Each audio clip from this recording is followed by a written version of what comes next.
எரிஞ்சு போயிடுவீங்க. ஆமா, இவ பெரிய கர்ப்பகிரசி கண்ணகி. அப்படி சொல்ற என் மாமன. ஆமா ஏமாப்ல, கண்ணால பாக்காத கண்ணையே கற்புக்கரசிங்கிற, காலங்காலமா உன் கூட வாடுற பொஞ்சாதியே சந்தேகப்படுறேன்.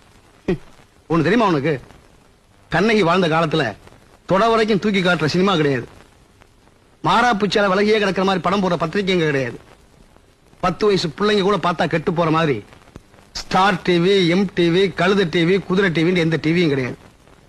இன்னும் சொல்ல போனா அந்த காலத்துல ஒரு பொண்ணு கெட்டு போறதுக்கு எந்த விதமான சந்தர்ப்பமும் கிடையாது.